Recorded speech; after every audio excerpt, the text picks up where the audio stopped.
এত সুন্দর বাংলা ডাঁটা দিয়ে রুই মাছের ঝোল গরম ভাতে খাওয়া গেলে আর কি কিছু লাগে নাকি। রান্না দেখে বুঝেই গেছেন আজকে আমি কি রান্না করতে চলেছি। তাহলে বন্ধুরা চলুন শুরু করি আজকের রেসিপি। প্রথমেই মাছের পিসগুলিকে ভালো করে ধুয়ে নুন হলুদ মাখিয়ে রেখেছিলাম। এখন মাছের পিসগুলিকে কড়াইতে তেল দিয়ে কড়া করে ভেজে নেব।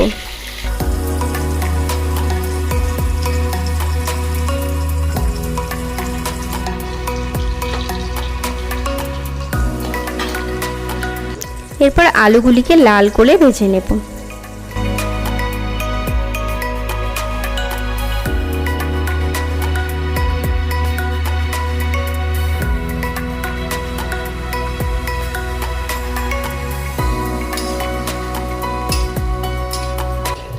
এই আলু ভাজার ফাঁকে 2 চামচ জিরে, কিছুটা আদা এবং পরিমাণ মতো লঙ্কার মিশ্রণটি তৈরি করে নিয়েছি। এরপর ডাঁটাগুলি হালকা করে ভেজে নেব।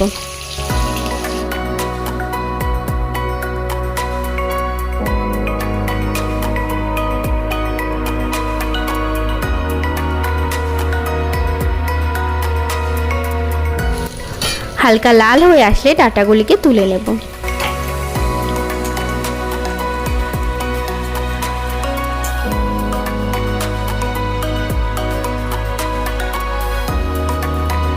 এরপর সামান্য জিরে এবং 2টি লঙ্কা ফোড়ন দেব।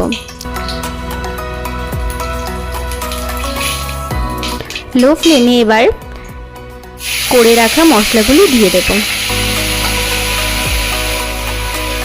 মশলাটি একটু নেড়েচেড়ে নুন ও হলুদ দিয়ে নাড়াচাড়া করব।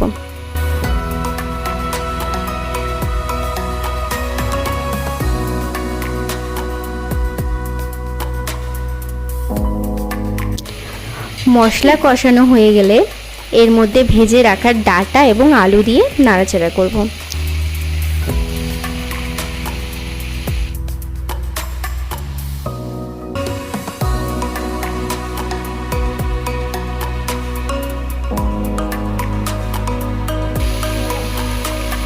সামান্য একটু কষানো হয়ে গেলে পরিমাণ মতো জল দিয়ে দেব।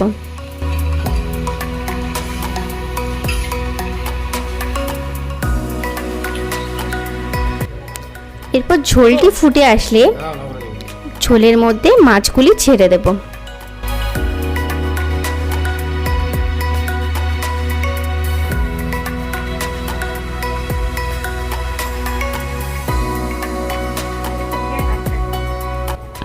ঝোলটি আরও টেস্টি করার জন্য সামান্য একটু গরম মশলা দিয়ে দেব।